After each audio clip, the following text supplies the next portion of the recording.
sound really cynical of me, but I feel like we have been talking about this, Mike Baird, for so many years, and it's still not fixed. Just before we get to the policies, what is the situation at the moment? Has it improved since the last time we spoke? Well, I mean, it has. I mean, certainly, the staff have been under incredible pressure, not just for the last 2 or 3 months, which has been acute, but certainly the last 2.5 years. So the pressure is still there. I mean, we've gone from sort of almost catastrophic levels down to, high-level emergency levels.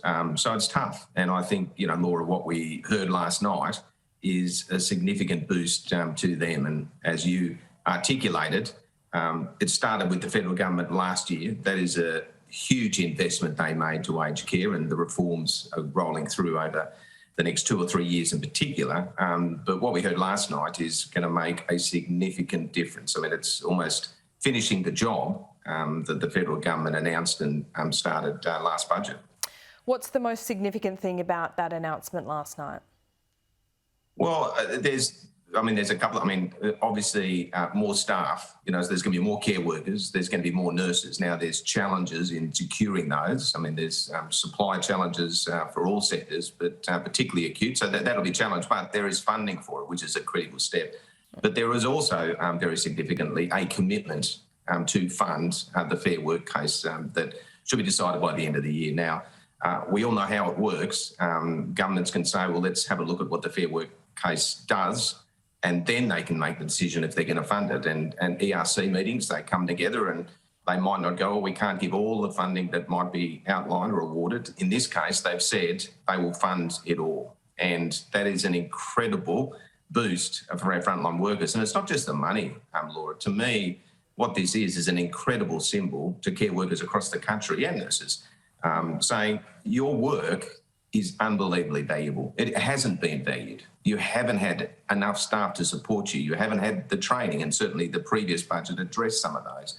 But this is saying your work is incredibly important, and we want to reward that with what is required, which is just a fair wage. I mean, the disability sector is almost 25% more.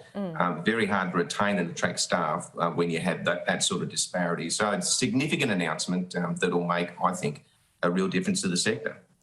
Do you think pay needs to at least match that of the disability sector? And can you understand why the government, after your urging, after the entire sector's urging, didn't even put in a submission to the Fair Work Commission? Look, I mean, obviously they'd spoken about it. There were words around supporting it, but ultimately the proof's in the pudding, isn't it? I mean, I think what you saw last night was a commitment to fund it.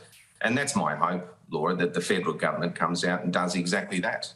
They fund and make a commitment to fund whatever comes out of the Fair Work case to ensure that we're rewarding our workers that not only in the last 2 years have done an unbelievable job, but for many decades of work that hasn't been recognised, hasn't been valued. And to me, that's the most significant thing. I mean, I would love the federal government to come and say, no, we understand that. We do recognise that. We do value, just as the opposition did last night.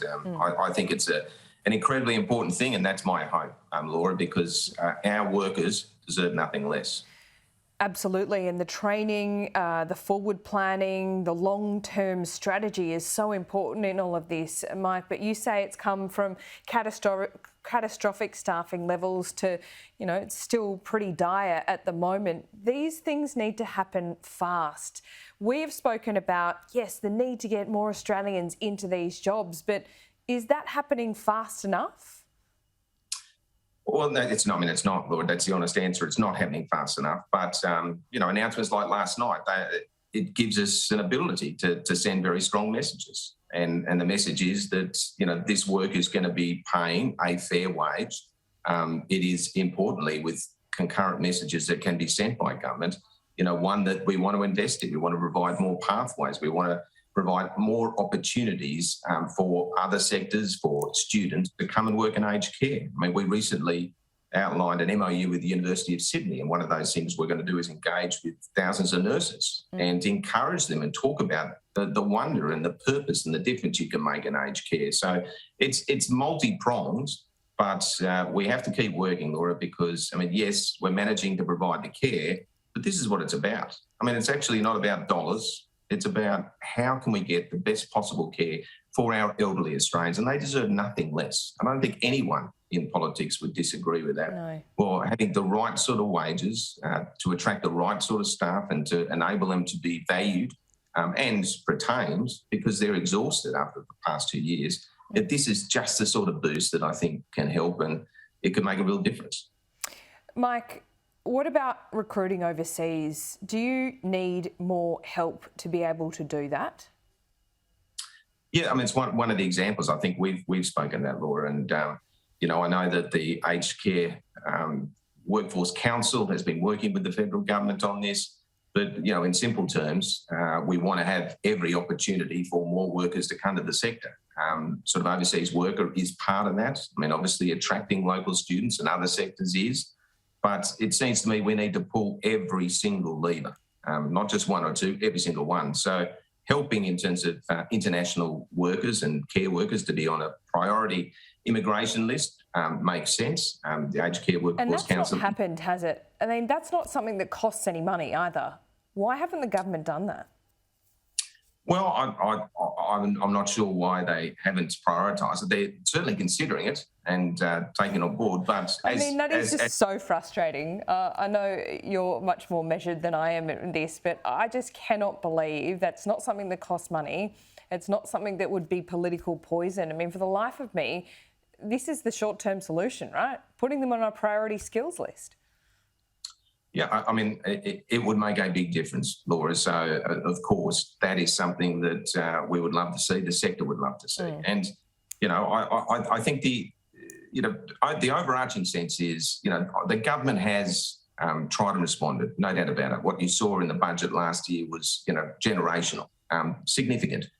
There was still work to be done, which we saw in the opposition's announcement last night. But whether it be priority skilled workers, whether it be just a deep understanding and appreciation of what our workers do day in, day out, that would drive it. And certainly government has reached out with coming to spend time on the front line, as has the opposition.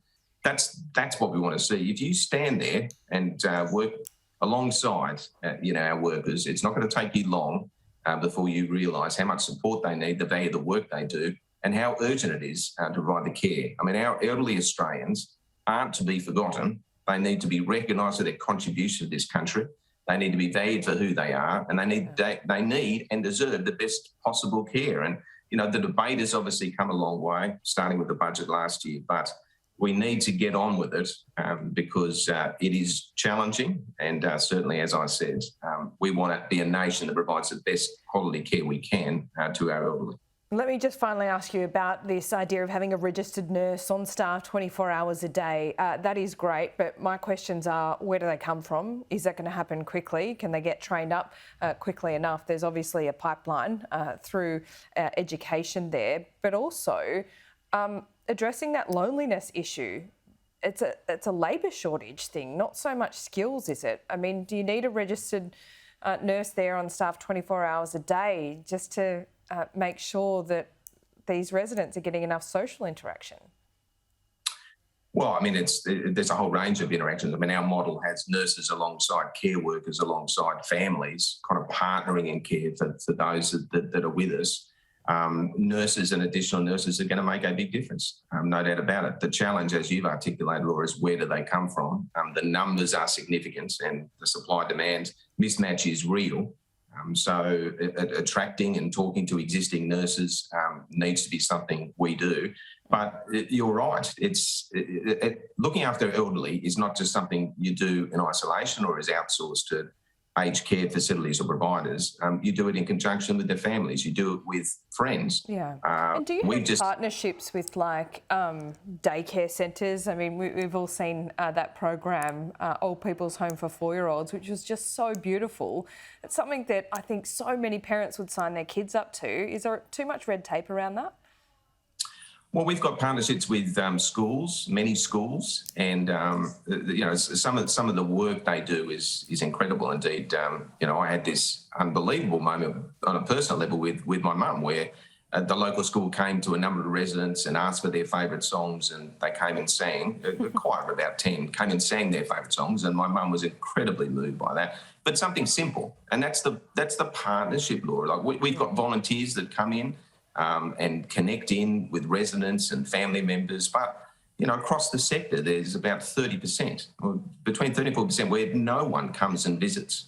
So church groups, charity groups, corporates, it wouldn't take much to come and say, you know what, we can partner and care for our elderly. Government's contributing, we've got clinical skills coming in, but what can I do to help look after our elderly? And certainly we're seeing schools do that and volunteers do that. But, the more partners we get, the better chance we're going to have to deliver the quality care and to value each and every person. I mean, that's what it's about. I mean, these incredible people that have done incredible things for their family, for their communities, for the country, and often they're left alone without the sort of care they need. And the announcement last night is certainly a big step in building on what was done from the government. Yeah. And long may it continue, because our elderly deserve nothing less, Laura. And we will not give up on this, Mike Baird. There's a long way to go. We appreciate the baby steps. We'll keep talking. Appreciate your time this morning. Thanks, Laura.